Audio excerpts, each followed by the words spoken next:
The dungeon is not merely a place of punishment. It is a theater where the body becomes evidence of power's terrible truth. Michel Foucault, Discipline and Punish. You wake in absolute darkness. The air is thick, wet, suffocating, like breathing through rotting cloth. You don't remember falling asleep, but you remember the hands. Hands that dragged you. Hands that shoved you downward into the stone mouth that swallowed your name. Now, there's only this, the stench.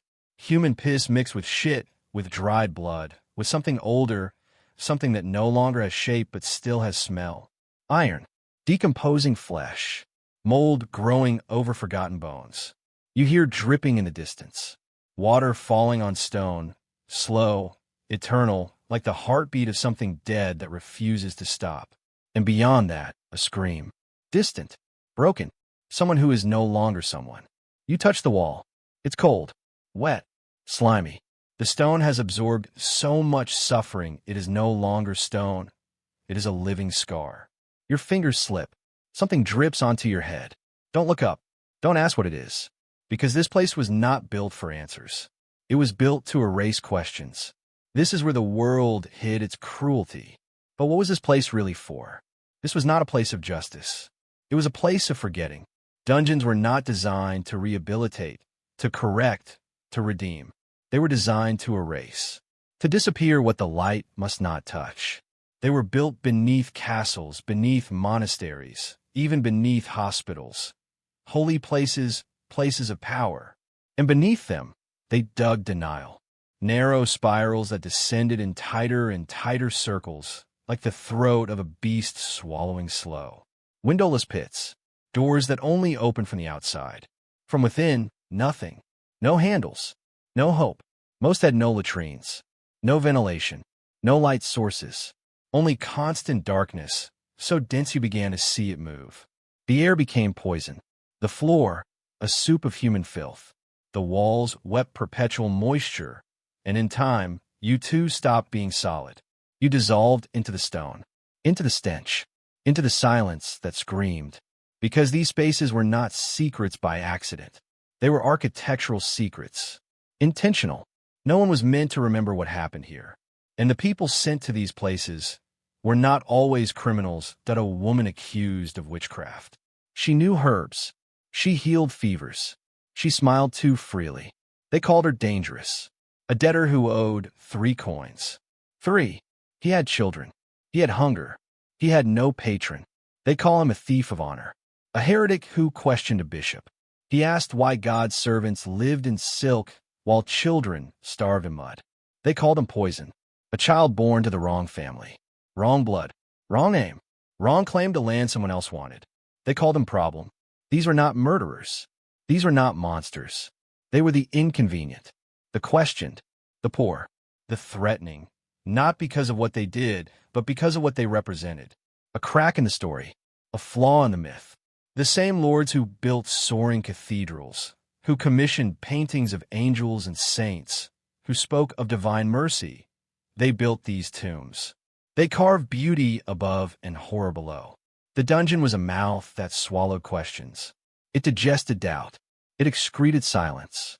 And the world above continued as if nothing screamed beneath it, as if the stone did not remember, as if forgetting were the same as innocence. But what happened to them once the door closed? You are alone now, truly alone. The door has closed, and the sound it made, that deep, final thud of iron against stone, still echoes in your chest. The cold comes first, not the cold of winter, but something deeper. It penetrates your clothes, your skin, your bones. It settles inside your marrow and begins to live there. You pull your knees to your chest. You wrap your arms around yourself.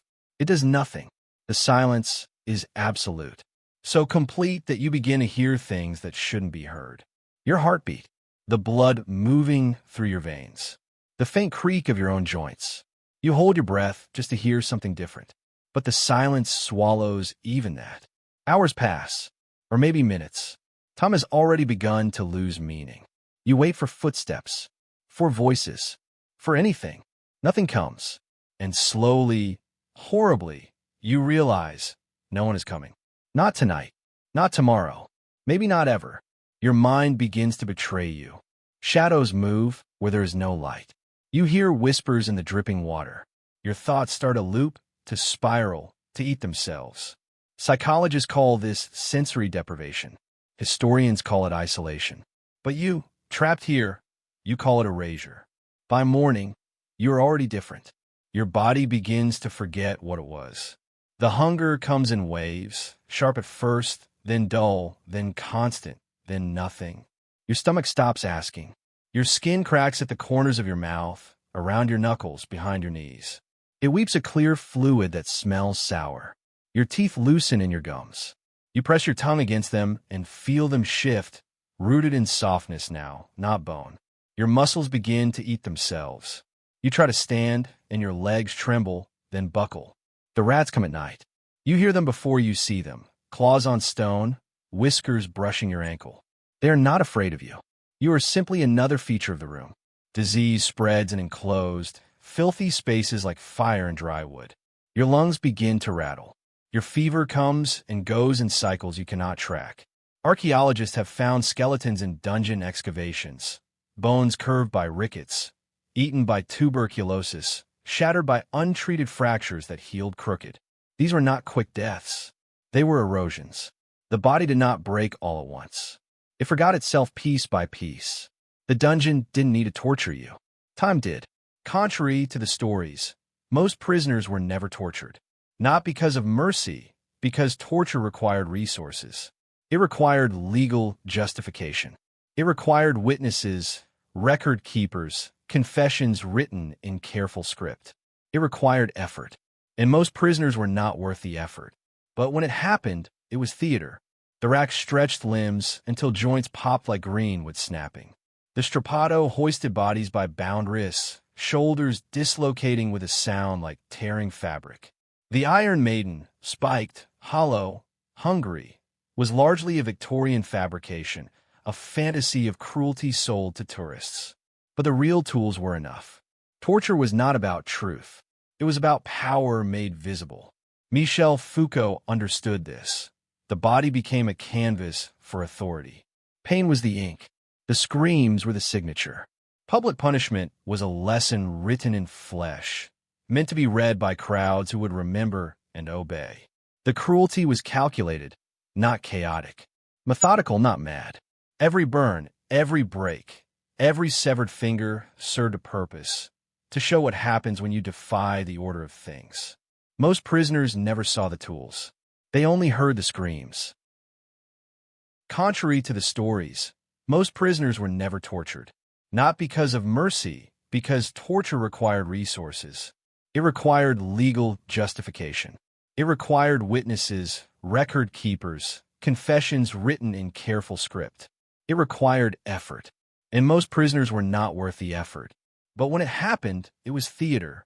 The rack stretched limbs until joints popped like greenwood snapping. The strappado hoisted bodies by bound wrists, shoulders dislocating with a sound like tearing fabric.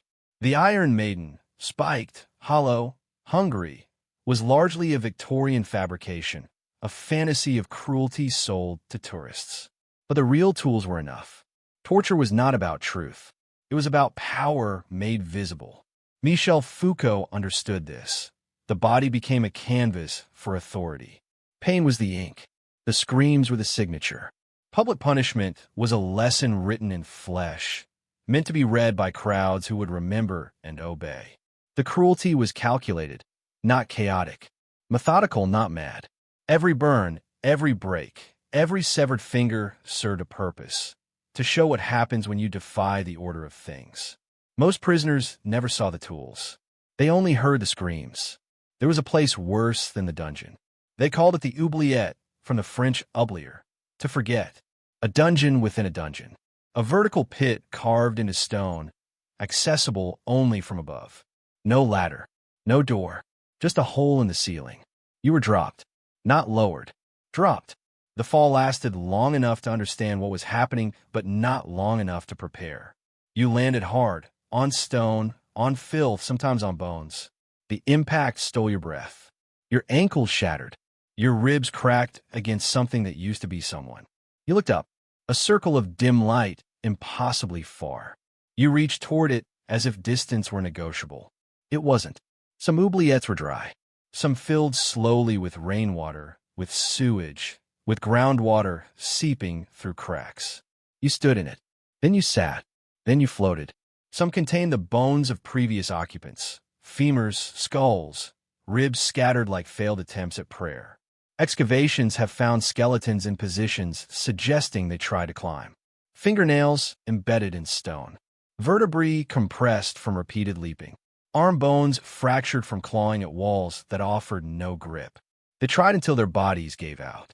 Until hope became a memory, then a myth, then nothing.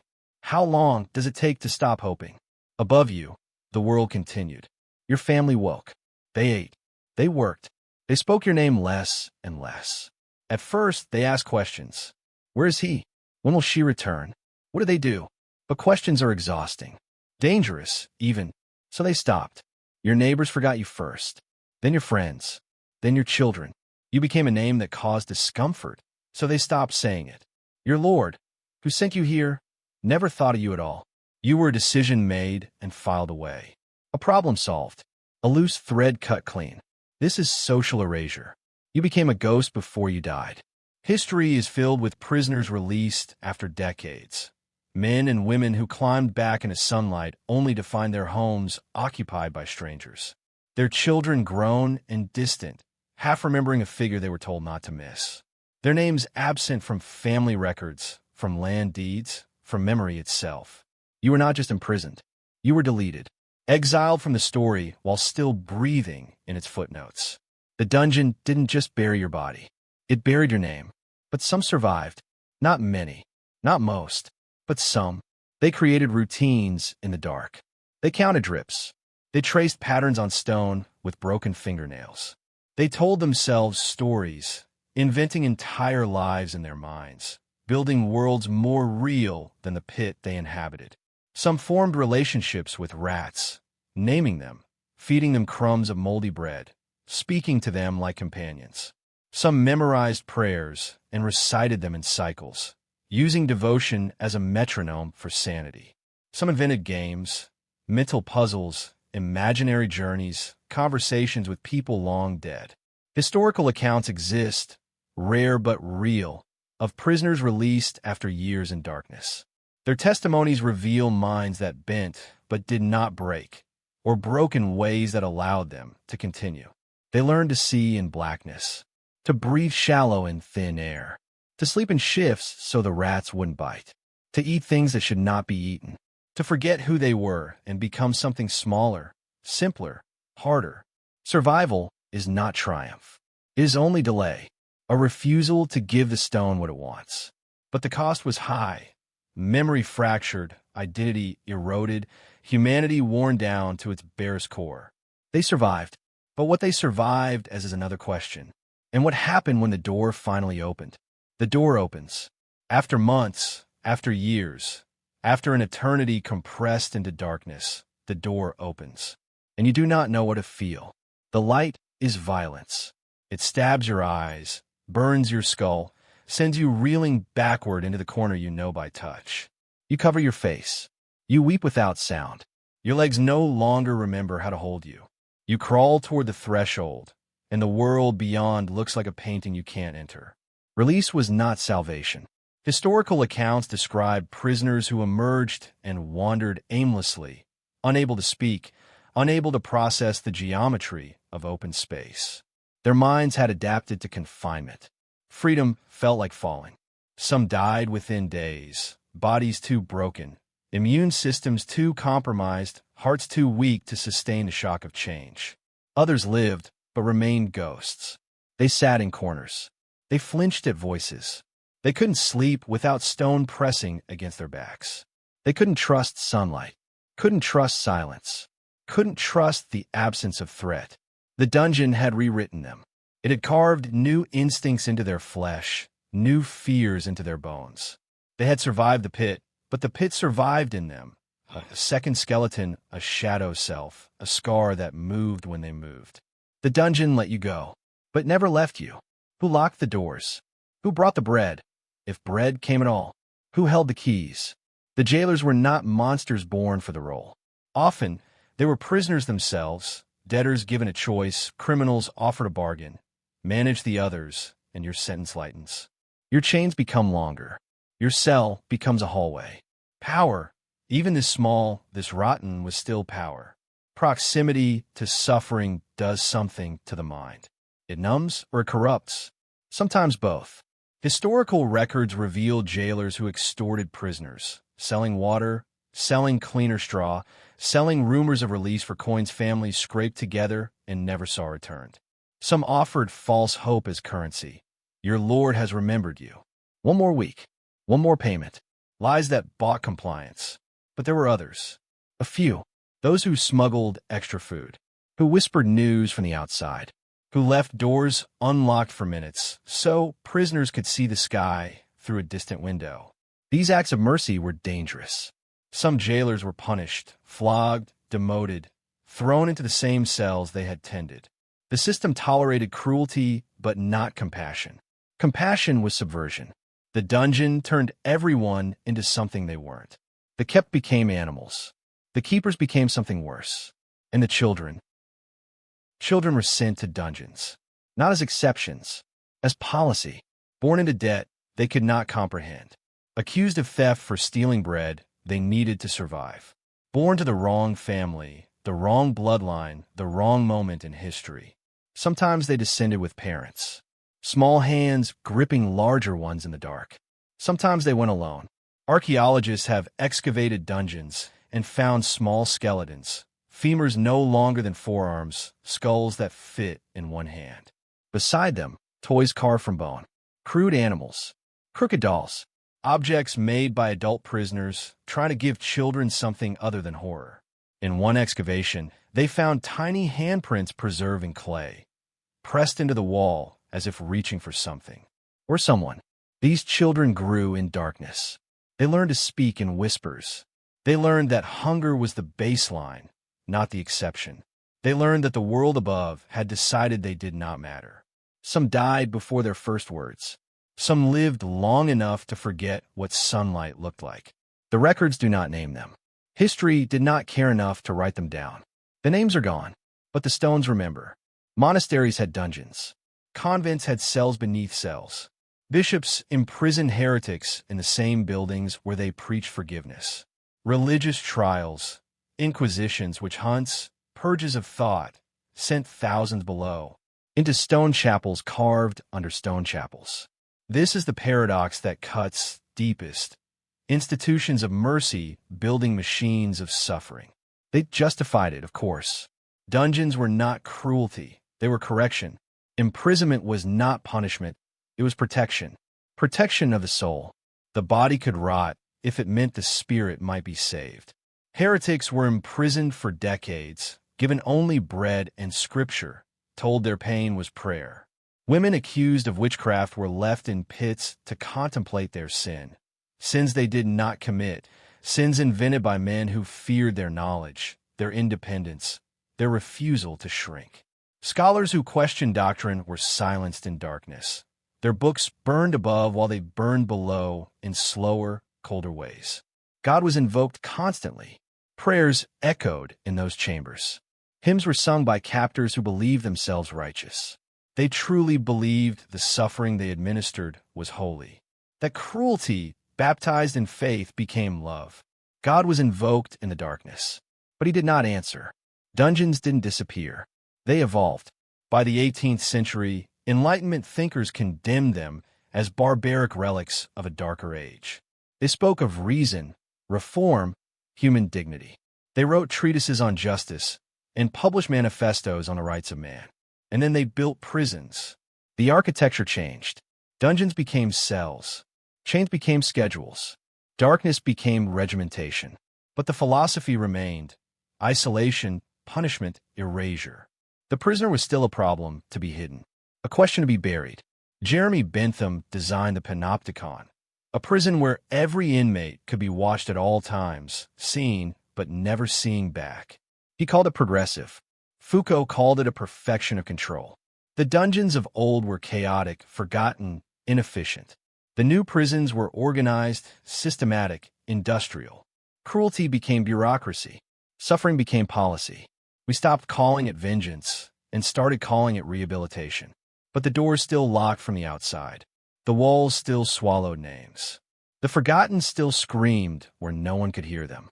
We didn't abolish the dungeon. We just gave it a new name. Modern archaeology has reopened the dungeons.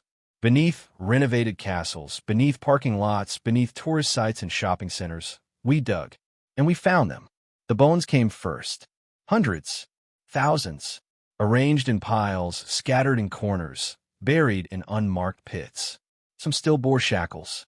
Some showed signs of disease, malnutrition, violence. Some were so small they fit in evidence bags meant for fragments. Then we found the graffiti, scratched into stone with fingernails, with shards of bone, with desperation. Names, dates, prayers, curses. God see me. I was here. Remember. We found objects, coins sewn into hymns, bribes that were never used, crosses carved from wood, letters written on scraps of cloth, never sent, never read until now. Each artifact a voice, each bone a name we can no longer speak, but refuse to forget. Archaeologists worked with brushes, with patience, with reverence. They photographed every placement, documented every detail. We dug through centuries of silence and found whispers. And in those whispers, we recognized something. The dungeon never ended. We tell ourselves it did. We visit the ruins as tourists, read the plaques, take photos, and leave grateful we were born in gentler times. But the logic never died. Solitary confinement. 23 hours a day in a concrete box. No windows. No human contact. Studies show it fractures the mind within days. We call it security. Immigration detention centers. Children separated from parents. Families held in cages. Time warped by uncertainty. We call it processing. Black sites. Secret prisons. People disappeared into legal voids. No charges. No trials. No records. We call it necessary. The architecture has changed. The language has softened. But the philosophy remains. Some people are worth forgetting. Some suffering is acceptable if it happens out of sight. We condemn the past while building its future. We memorialize medieval cruelty while funding modern versions. We say never again in museums and not my problem at borders. The same erasure. The same cruelty. The same silence. The dungeon never left. We just stopped calling it by name. We return now to the dungeon. Not as historians. Not as tourists. But as inheritors of its logic. What does it mean that we built these places? That we carved suffering into stone and called it necessity? What does it mean that we forgot the people inside, erased their names, buried their voices, moved on as if silence were the same as peace? What does it mean that we continue to build them? That the architecture evolves, but the impulse remains? The dungeon was not an accident. It was a choice, a deliberate act of architecture, policy, and will. Someone designed the oubliette. Someone locked the door. Someone heard the screams and decided they were acceptable. And many someones walked past, lived above, prayed in chapels built over graves, and chose not to know.